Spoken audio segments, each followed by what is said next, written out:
We are okay to go?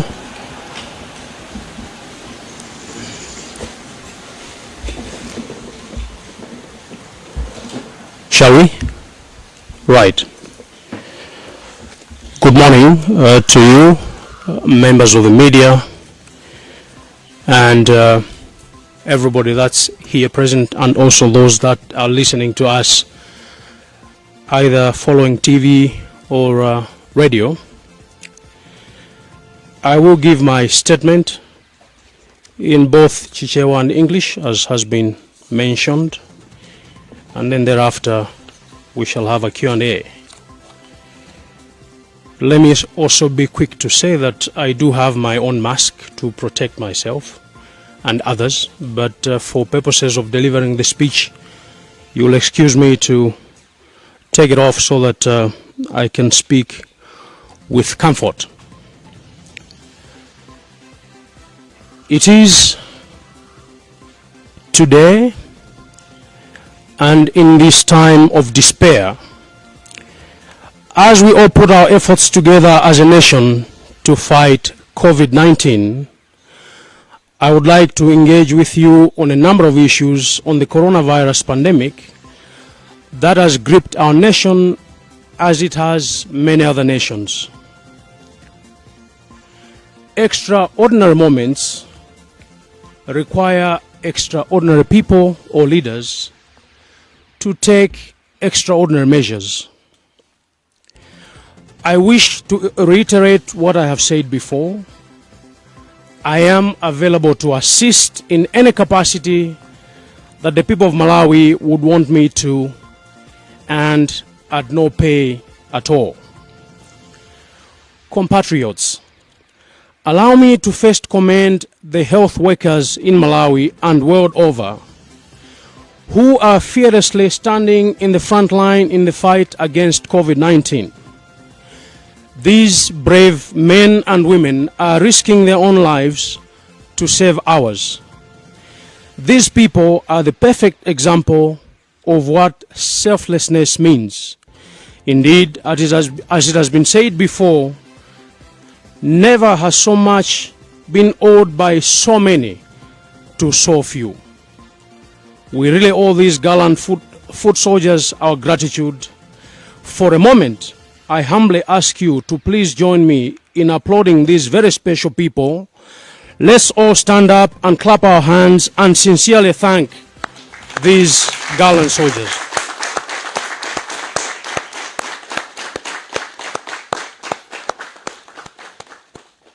Thank you very much. You may resume your seats. I also wish to convey our heartfelt condolences to those people that lost their dear one in Blantyre on account of COVID-19. May her soul rest in peace. And the message goes beyond the borders to our neighboring countries and beyond, to those that have lost their loved ones.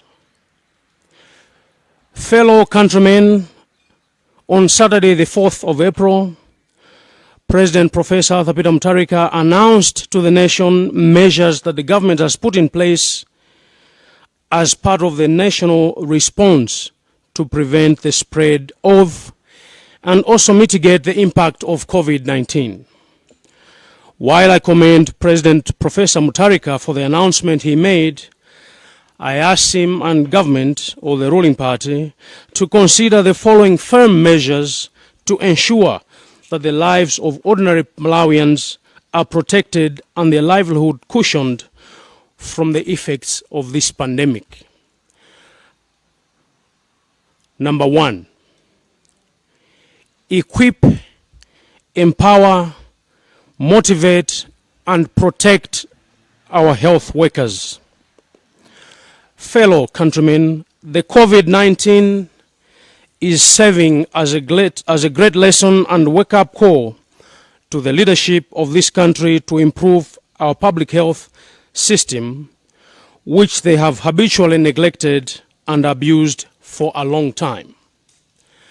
By extension, this does not exclude the private health system. With most countries around the globe closing their borders, there is no chance for these leaders to catch a flight to seek care in India, South Africa, Singapore, or the USA if they get sick.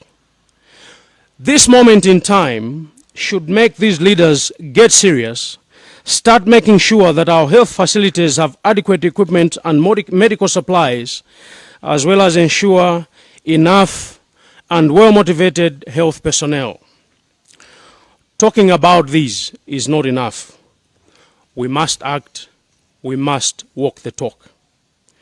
Indeed, much as I commend the President for directing that additional 2,000 health workers must be employed, I urge government that they should first ensure that all workers have the right protective equipment and make substantial improvements in their own welfare.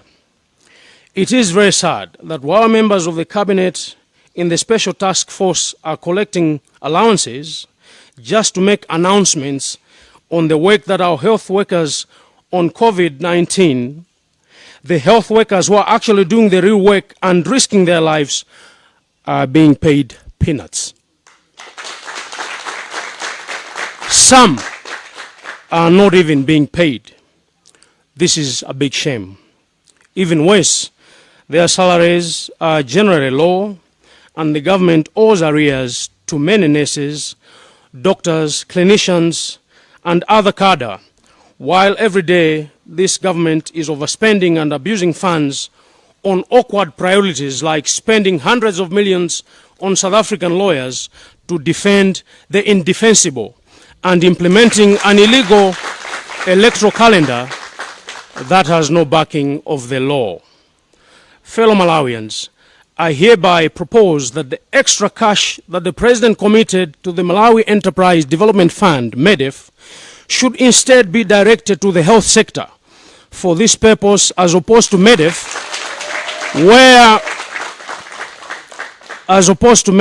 where funds are abused and mostly go to ghost borrowers and some politically connected people who never pay back at all. Number two, facilities and equipment. Fellow Malawians, while the Cabinet Committee on this pandemic has been making statements assuring that the public that we as a country are prepared and ready to face and fight this pandemic, there are many glaring gaps in our preparedness. I say this not to undermine the noble efforts by many, including our development partners and our health workers. I say this so that we can all be transparent as regards our levels of preparedness. We are talking about thousands of lives at stake here.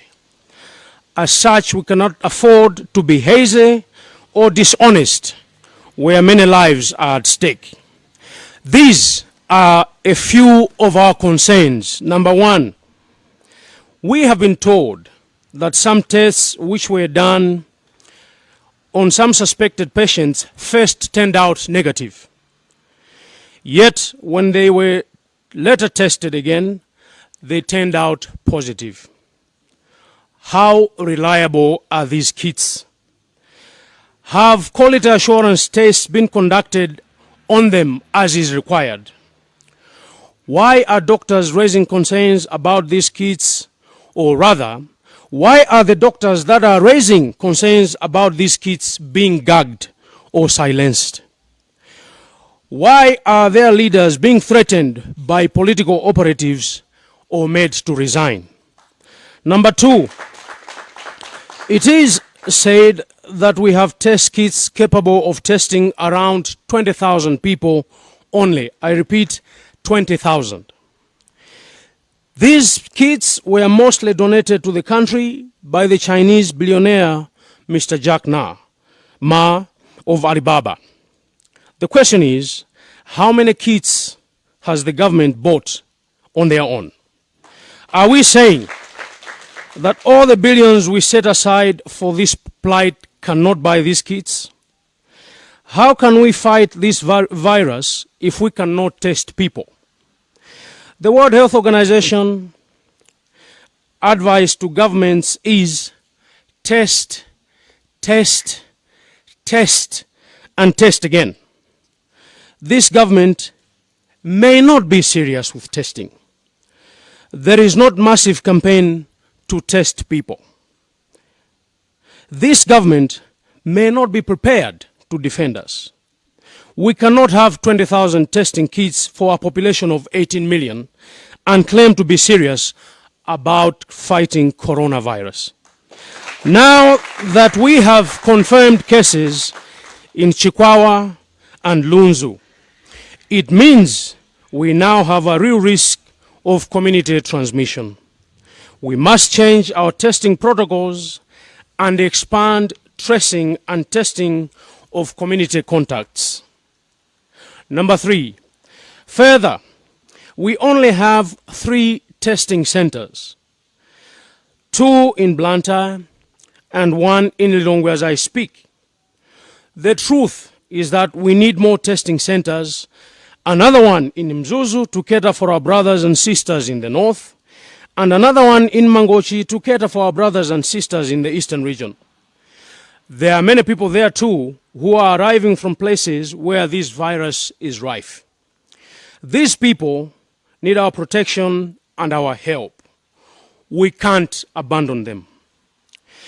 And for the isolation centers as recommended, please consider, number 1, that these isolation centers are very well equipped.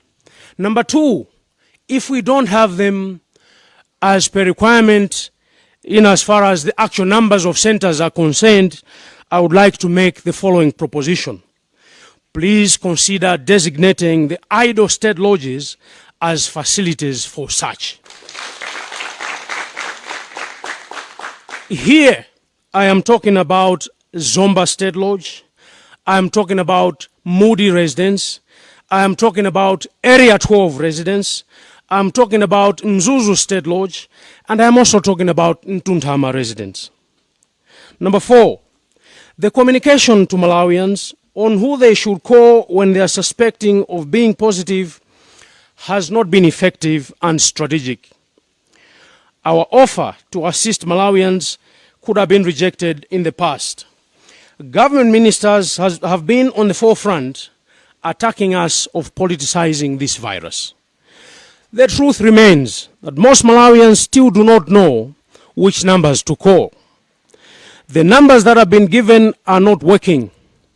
If you are in Mangochi or Rumpi on Sanje, you do not know who you can call to assist you. How can we call this effective preparation and communication?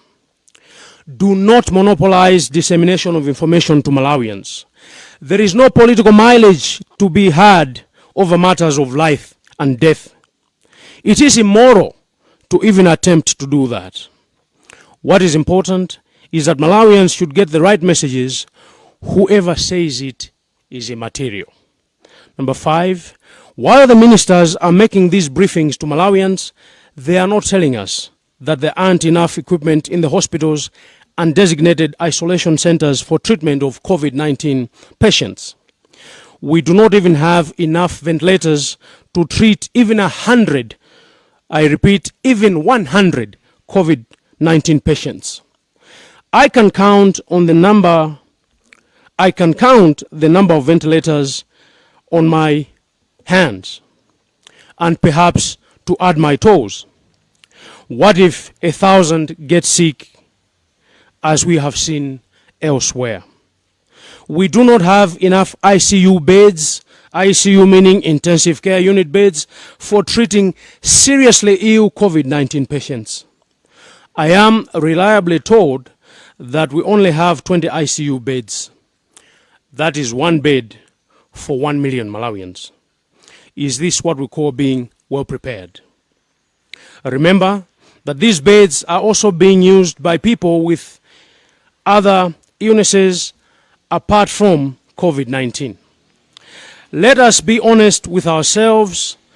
Only in that way can we start taking the necessary practical actions towards protecting innocent Malawians. Number 6, further, those ventilators can only be operated by specially trained professionals. The truth is, there are very few people we have trained to do this, and we do not have enough protective equipment for them and those that support them. These are the things that politicians who have been designated to lead this fight cannot tell this nation. They are simply lying to Malawians. I am saying this not to scare Malawians or bring fear in their hearts. I am saying this because it would be highly irresponsible for those of us in the know not to expose these lies. By being silent, we shall be complicit in putting the lives of so many Malawians at danger. I refuse to be part of that scheme to hoodwink Malawians into believing that their government is anywhere near 10% ready to fight this virus. Let us admit our shortfalls and seek assistance elsewhere. This is what other leaders like Governor Cuomo of the state of New York in America are doing.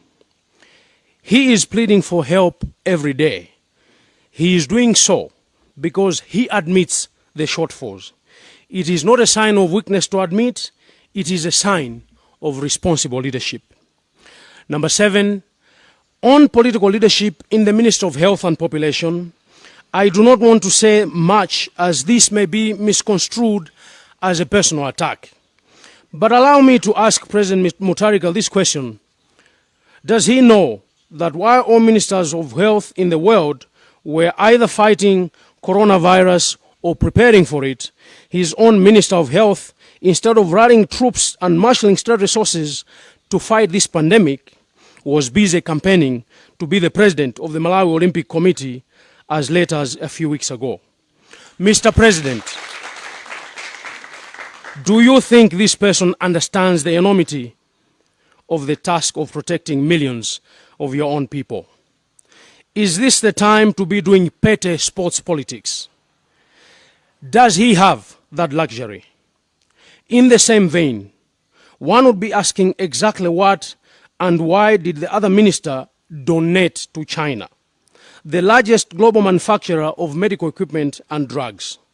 This is the same China that is donating to the US and other Western countries. These kind of jokes must stop. We cannot afford this silly humor when lives of Malawians are at stake. The third intervention, which is around the economy, fellow Malawians, I would like to acknowledge that while right now the government needs more resources to respond to COVID-19, the tax revenue has been negatively affected by economic downturns with borders closed, slowness in business, reduced productivity, and even some companies downsizing and closing their operations.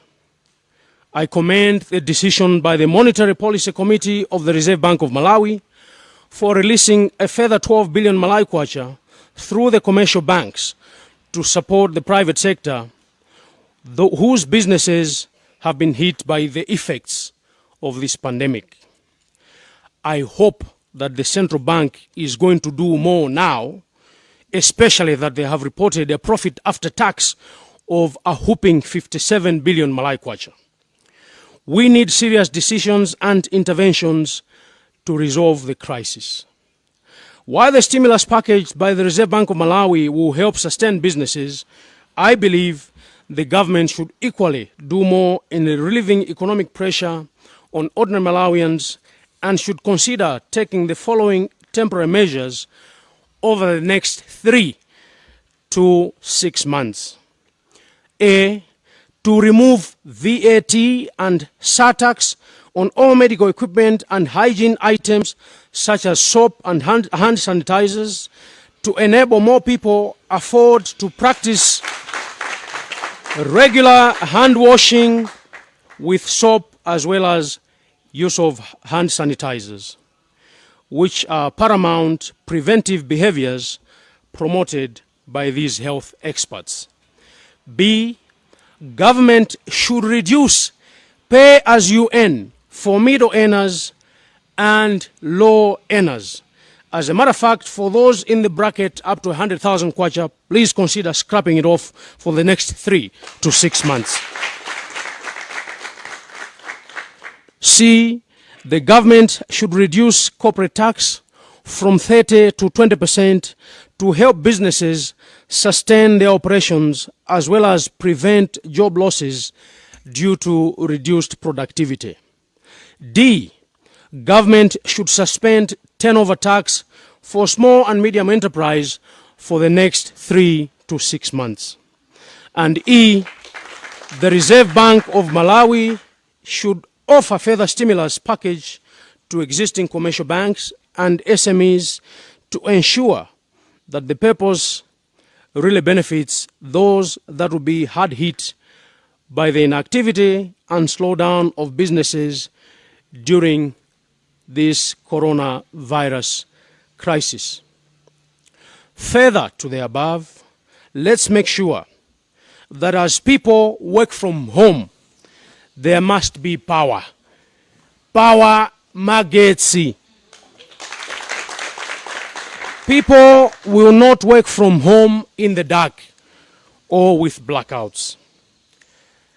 Number 4, reduce, or rather a further reduction on the presidency and cabinet ministers' salaries. Fellow Malawians, I wish to confirm that 100% of my salary should go to the COVID-19 fight for the foreseeable future. And while I commend the President and the Cabinet for committing 10% of their salaries to the COVID fight, I believe this is too little and perhaps insignificant. I therefore sincerely request the President and Cabinet members to at least donate 50% of their salaries and fewer allocations to go towards the COVID-19 response. Furthermore, I propose that ministers should not be given any allowance as they undertake their duties in the Interministerial Committee on COVID-19.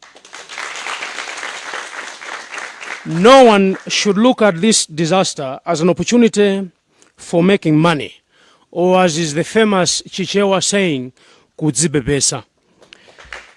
It is immoral to make money on other people's misfortunes. Number 5, to further reduce fuel prices. Fellow Malawians, the statement by Malawi Energy Regulatory Authority shows that the decline for landing cost of petrol, diesel and paraffin is 33.04%, 20.61% and 27.18% respectively. This gives us an average landing cost decline of 26.94%, or rounded up 27%. The statement further shows that pump prices for petrol, diesel and paraffin have declined by 16.13%, 13.75% and 9.71% respectively. This again gives us an average decrease of pump price of 13.2%. This means that MERA has only transferred 50% or half of the benefits of the decrease to consumers. In this crisis, it is important for the government that should care for its citizens. Taking into account the fall in landed price of petroleum products and also taking into account the exchange rate, which remains stable as of now, whether it is being managed or not is a different discussion. I am calling on MERA to further reduce the price by passing all the decrease in the landing cost to the consumers, at least for this period, until COVID-19 and its effect on the economy and livelihoods actually subsides. When the decrease in landing cost is fully passed to consumers, the pump price per litre should read as follows. Number 1, for petrol, 623 kwacha. For diesel, 704 kwacha. And finally, for paraffin, 505 kwacha. And not what we are paying today. Number 6, reduce the price of water in poor areas. Fellow Malawians, poor hygiene is extremely important in this fight against the virus. Or rather, to put it better, poor hygiene actually increases the transmission. And therefore, good hygiene is extremely important in this fight. We need to constantly wash our hands. We need to constantly clean our surfaces, etc. This means that households need a lot of water to do this. For many people in this country, especially in the rural areas, water is very expensive. As part of assisting Malawians in these poor places, I suggest that the water boards slash prices by at least 30% for the next 3 to 6 months, not only to encourage people to observe good hygiene, but also to cushion these households from the economic effects of the pandemic. The water boards know these areas already. They must assist these people. And by the way, for the price reduction on fuel and the water, I am happy to engage with anybody on that discussion. Number 7 is to ask President Professor Arthur Peter Mutharika to relocate back to Kamuzu Palace. Fellow Malawians, during this period, I request the President to consider operating from Lilongwe through this period where the seat of government is based. He must lead and inspire Capitol Hill at this moment. By staying in Blantyre, the government is losing more money paying hotel bills for ministers and government officials, as well as some of his support staff that have had to camp in Blantyre, as well as the entire period that the president is there. This is the time to suffer with the people. We all need to abandon luxury. Number 8, to reiterate that we do not politicize this pandemic. Fellow Malawians, there is no DPP coronavirus. There is no UTM coronavirus. There is no MCP coronavirus. There is no People's Party coronavirus. There is no UDF coronavirus. And indeed, coronavirus belonging to any district or to any region. Therefore, the leadership must walk the talk in showing the unity that they are preaching. Let us hold hands and show the people true leadership. In the same vein, I propose that district councils should be given extra powers at this period to stop any gatherings, whether by government or the ruling party or indeed opposition parties. They should be in control to ensure that these directives are being implemented across the board without being overpowered by overzealous political operatives. Furthermore, I propose that the engagement of the media and announcement of daily COVID response updates should be left to best be handled by the health experts and not the ministers. There are very well qualified people who are being left in the shadows while incompetent politicians are putting themselves in the front of cameras, giving half-truths to the people of Malawi. Let us leave these things to a team of relevant government technocrats and health professionals to give the nation hard truths. These are the people who should be leading us in this fight. When fighting a crisis, the last thing the public wants is a communication crisis. Therefore, make sure accurate information is readily available to the media and the public coming from competent, underscored competent, and in bold government officials on the subject matter at hand. The Interministerial Committee and all the presidency can be handling other cross-cutting issues and engage the media once or twice a week to announce any high-level measures as they see fit. Point number 9, please take care on prison decongestion.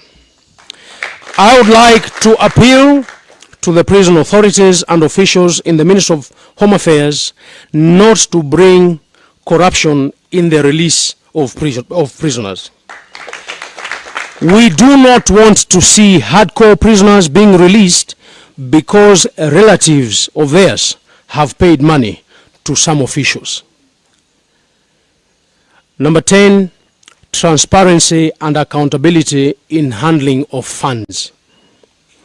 Fellow Malawians, we have, as a nation, committed billions to this fight.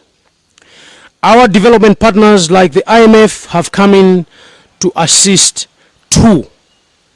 And while I thank the rest of them, let me single out the International Monetary Fund for the commitment they have made with a whopping $150 million. I would like to thank them unreservedly, but I must warn those handling these funds. For many years, billions of kwacha have been committed to the public health system. Yet these billions have ended up in the pockets of a few criminal cartels and corrupt politicians, while the system has been crumbling. These vouchers are already encircling these billions set aside to save the lives of millions of Malawians in this pandemic. To them, this is an opportunity to get rich quick. I must warn you that we are watching. Each and every tambala should be accounted for. Ndipo musayesere ndipang'ono ngomwe kulawa kondrama zimenezi. We shall hold you personally liable, and we shall ensure that you spend the rest of your lives actually miserably where you should spend it. This is no time to play with innocent lives. Further, it is important to highlight the fact that essentials are still coming into Malawi. This is to array people's concerns around ARTs and any essential drugs that come into this country. It is important that those that are charged with the responsibility to communicate should make this known to the people of Malawi. Let me conclude as follows. Fellow countrymen, in general, what we are saying is that let us put tough measures and do not hold back. We should also be our brother's keeper. Let us remind each other to wash hands and keep social distance. Do not go out of the house for the sake of going out. As government, as political leaders, let's do our part. But the last decision is in your hands as an individual. Nobody will come and wash your hands on your behalf. We are not going to wear the mask on your behalf. This is not time for partying, for bridal showers, for zinamwali, or indeed any other unnecessary gatherings. Time for that will come, because as with all other things that come to an end, this pandemic will one day also come to an end. We should all consider this as a time of war, a war against an invisible enemy, that is the coronavirus. Observing hygiene and social distancing is key. This virus is a killer. Don't be misled. It kills white people. It kills black people. It kills the rich. It kills the poor. It kills educated people as it will kill uneducated people. It kills the young and the old, men and women. Let us all join hands to fight this enemy. And for those of you in self-isolation or in quarantine, please observe what the health experts are telling you. In that way, you shall save your lives and those that love you and the whole country. Please know that we are all behind you. Let us all take a leading role so that we come out victorious in this fight. Let me also say that as much as people are dying and as much as people are getting infected, but there are also people that are healing. So this is also healable. I urge chiefs, religious leaders, politicians, business leaders to all join in this fight. It is our fight. But remember, soon we shall all be a happy nation. God bless you all, and God bless Malawi. Mwachidule chifukwa ya Chingerezi inatalikirapo pang'ono pano tsiku la lero pa 8 April mchaka ichi cha 2020 tati ndigawane ndi mtundu wa Malawi, Amalawi anzanga zina zikulu zokhudzana ndi muliri umene watigwera pakati pathu osangoti kuno ku Malawi kokha komanso maiko ena oyandikira nawo komanso maiko akutali. Muliri umenewu umene ukuyambitsika ndi kachirombo kotchedwa coronavirus ndipo matenda ake akutchedwa kuti Covid-19 wafika pa dziko lonse lapansi ndipo ukhonza kuononga miyoyo ya anthu ambiri. Ngakhale zili choncho sikuti pano tabwera ndi uthenga odzabweretsa nkhawa ku mtundu wa Malawi iyayi. Koma poyamba ndiloleni ndibwerezenso zimene ndinanena masiku ambuyo mokuti ine ngati munthu, ngati vice president wa dziko lino, ngatinso mtsogoleri wa ndale, ndilokonzeka kugwira ntchito ina iliyonse imene mtundu wa Malawi ungasangalale kuti ine ndigwire ntchitoyo itapezeka. Ino ndi nthawi yogwirana manja ngati mtundu. Chifukwa chonena kuti matenda amenewa sakuyang'ana mtundu wa anthu, sakuyang'ana chipembedzo, sakuyang'ana chigawo chochokera kumene munthu amachokera kapena kumene adabadwira kapena zaka za munthu iyayi. Matenda amenewa sakuyang'ana chipani kuti awa ndi a UTM, awa ndi a DPP, awa ndi a Malawi Congress Party, awa ndi a People's Party, kapena awa ndi a UDF, kapena a Ford, kapena a chipani chiti.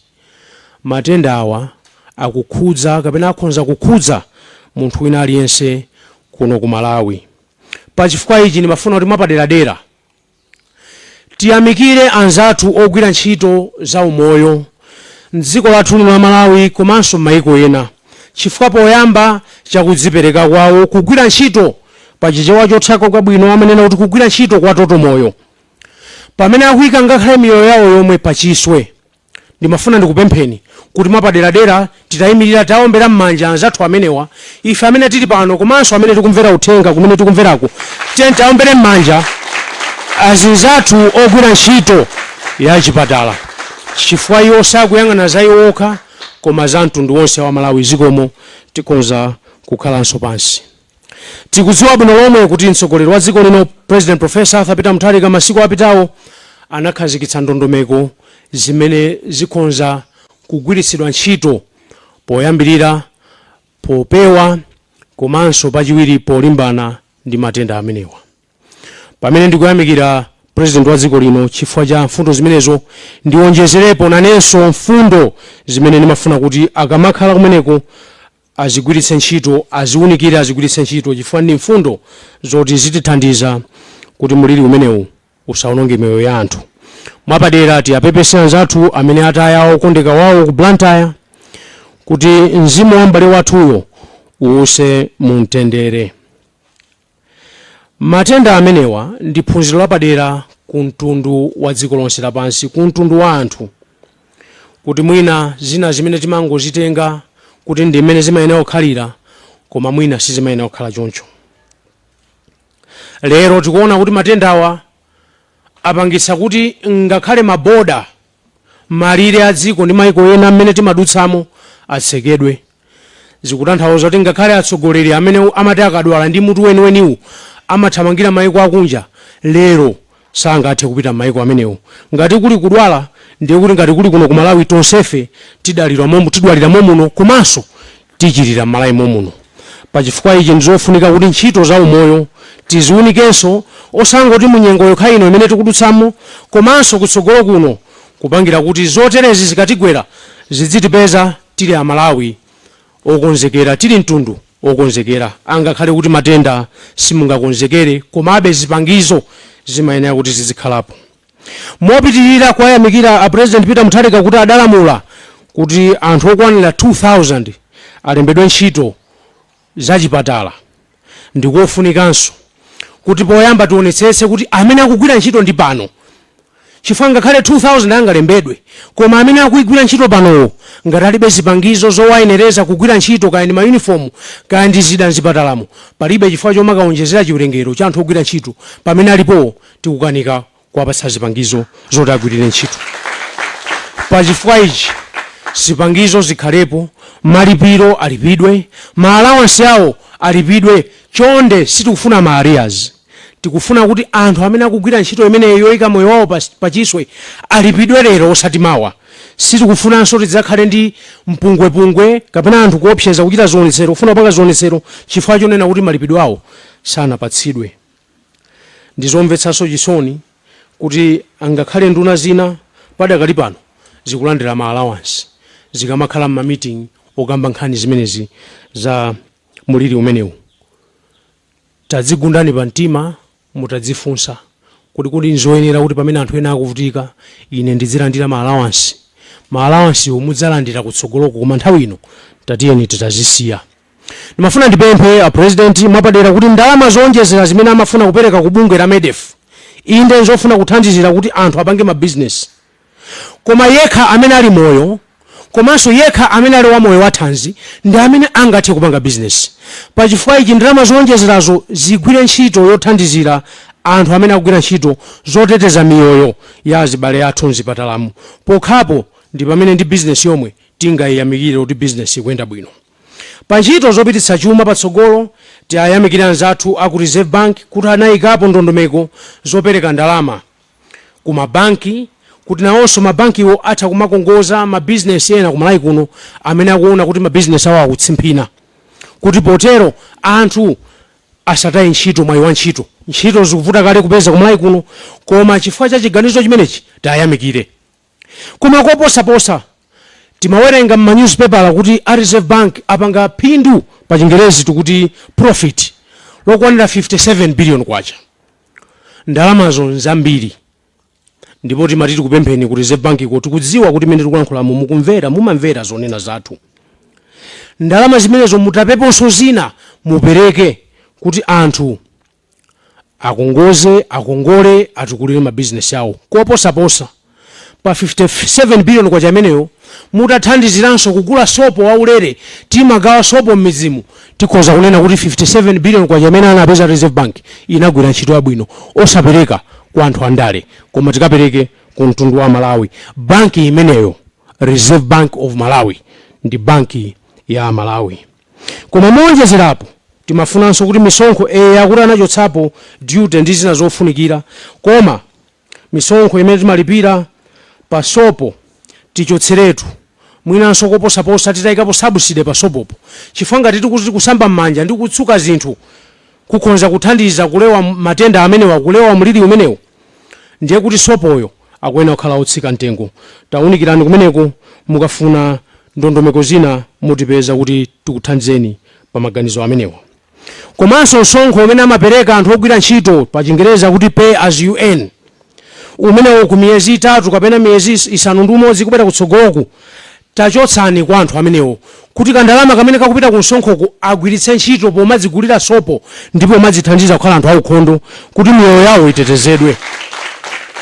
Kuposerapo msonkho umene makampani amapereka pa Chingereza kuti corporate tax tatsitsani pa miyezi 3 kapena 6 kuti anthu amenewo ndalama zimene angathe kuseva izo agwiritse ntchito zopititsa miyoyo ya anthu ogwira ntchito kumeneko, komanso kuteteza kuti ma business awo asaloweretu pansi chifukwa pakhoza kukhala chiopsezo chokuti anthu ena akhonza kutaya ntchito zimene amagwira.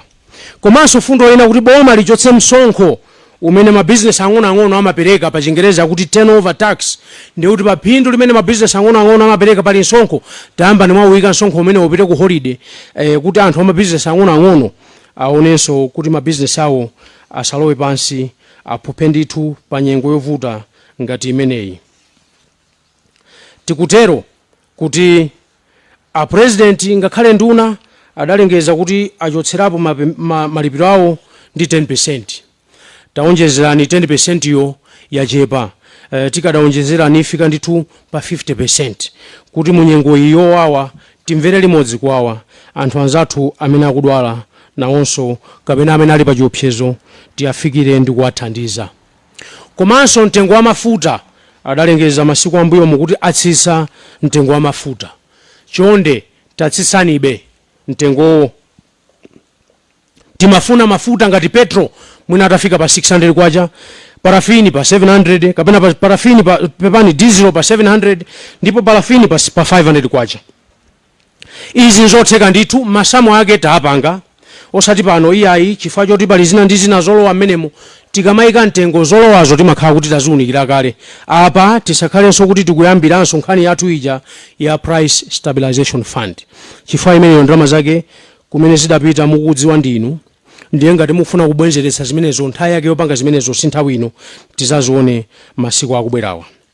Komanso timati tipemphe mfundo ina kuti a president a dziko lino abwerere kuno ku Lilongwe, asakhale ku Blantyre. Akakhala Blantyre mu kuchuluka anthu afuna kupita kukaonana na president, amenewo amatenganso ma allowance na amalipiridwa malo ogona mahotelomu, mafuta ndi zina, ndalama zimene tikanatha kupereka polimbana ndi muliri umenewu kuti anthu akuchipatala aone poyambira. Komanso tisagwiritse muliri umenewu ngati chida cha ndale. Poyambirira tinene kuti mawu amenewu amaphweka kungowanena pakamwa, koma mkachitidwe mwina zikhonza osamaoneka choncho. Ife amene tikunena kuti tisayike mu ndale, chonde tisangonena pakamwa, komanso mkachitidwe kathu. Alipo ena timakonda kuthamangira mawayilesi kukanena kuti tisapange ndale, koma kuseriku tikupanga zosiyana ndi zimene tikulalika. Tilalike zomwe tikufuna ifeyo tikachite. Mmene tikunenera mukuti palibepo coronavirus kapena kuti Covid-19 imene iti isankhe chigawo ikhonza kumukhudza munthu wina aliyense kumalawi kuno. Ndiofunika kuti tonse, kaya chipani cholamula, kaya otsutsa, tonse titengepo mbali. Tikamati tonse tutanthauza mmalawi wina aliyense. Komanso mfundo ina tinene kuti titulutse pamene tisamale pene tutulutsa akaidi mndende. Inde ngakhale kuti manifesto ya UTM timanena choncho, koma siti kuti titulutsemo zigawenga mmenemo iyayi. Titulutse okha amene tikuwaona kuti ali pa chiopsezo. Komanso pasakhale katangale potulutsa anthu amenewa. Katangale adanyanya kuno, osati ukapereka ndalama kwa anthu ena kuti aine m'bale wanga ndimafuna atuluke, tati atuluke ndi okha amene ali pa chiopsezo. Komanso nkhani yotsekula misika ya Adimark, inde tithokoze kuti zikuoneka ngati zikuyamba, koma ziyambe pachione. Tisangotsekula misika mbali imodzi, titsekule tsiku limodzi madera onse a dziko lino la Malawi, kuti alimiwo konse kuyambira kunsanje mpaka na kuchitipa, mchinji mpaka na kunkhotakota, onse apeze phindu. Osamatsekula misika monyotsola yayi. Kuti tiyambire apa, tiyambire iya ndalama zilipo, tanena kale kapempheni ku Reserve Bank kuli 57 billion kumeneko ayegawe ilowonso kamufuna pite kwa Adimark kapite pati tithandizire. Izi tungopereka zitsanzo, musanambe kumanditsutsa, mundipeze kuti tizakuunikireni bwinobwino zimene tikutanthauza. Ndipo pomalizira ndimafuna ndinene kuti tonsefe tiyeni tigwirane manja, osati kugwirana manja amene timagwiranana manja kuti chikondi chili manja iyayi, koma kukhalira limodzi, kuyika maganizo athu ndi nzeru zathu upangiri pamodzi kuti muliri umenewu tithane nawo. Ife tonse tichere makutu athu, tikhale tcheru kumvetsera mauthenga amene anzathu akadaulo akatswiri azaumoyo akutiuza. Kaya ndi zotsuka kusamba m'manja, kaya ndi kutsuka ziwiya, kaya ndi kutsuka malo amene tikukhala, upangiri umene utatenti titaumvetsa bwino kuti tizikapanga zimenezo m'madera mwathu, m'makomo mwathu. Upangiri atipatsa, malangizo atipatsa, koma palibe ndi munthu mmodzi amene abwere kudzatisambira m'manja ife tilikhale poteropo. Tikuyenera kuti nafenso titengepo mbali, tisambe m'manja, tikhale anthu aukhondo, komanso tichepetse mwina makhalidwe ena amene timachita m'mbuyomu, zinkhoswe, ma bridal shower, madansi, ma meeting ena ndi ena, kandi mzipembedzo, kandi miraga, kandi miphakati. Tikanayamba tachepetsa zimenezo kuti tiyese ndithu kupewa kufala kwa mliri umenewu. Ndipo pomaliza penipeni chimene ndinadumpha pamene ndimalankhula mChingerezi, tipempheso akuluakulu kumeneko ku Capitol Hill kuti Capitol Hill yonso tsopano ni nthawi yofuna kuti mukadayamba mwatseka. Nthawi ya Christmas anthu amapita ku holiday. Ino ni nthawi ya muliri, nthawi ya matenda, ena apite ku holiday, kumeneko kutsaleko anthu ochepa. Chifukwa mukachuluka nakonso kumeneko m'maundunamo, aja amakhala ndi mchitidwe ofuna kumaba, nthawi yake imakhalanso ngati imeneyi. Ndiye kumeneko kukhale okha amene mwina muliriwu ndi zina zofunikira zikuwakhudza. Enafe tiyambe takhala pa holiday, tionetsetse kuti tipewe muliri umenewu. Timatero kuti Ambuye atidalitse tonse pamene tikulimbana ndi muliri umenewu, adalitse koposaposa madokotala, manesi ndi anzathu ogwira ntchito za mchipatala.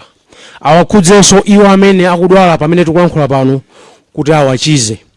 Ngakhale kuti kuno alipo anthu ochepa okha amene zawakhudza, mwina chifukwa choperewera zipangizo, tikhonza kukhala kuti amene tikukhudzidwa ndi ambiri. Pamene tikupitiza kupemphera kuti muliri umenewo utidutse, koma aliyense wa ife atengepo mbali, chifukwa matenda a Covid alipo ndithu, koma matenda amene nanena kale ndi oti anthu tikhonza kuchira, koma kuti titero tikuyenera kuti aliyense mwa ife atengepo mbali. Ambuye akudalitseni nonse, zikomo kwambiri.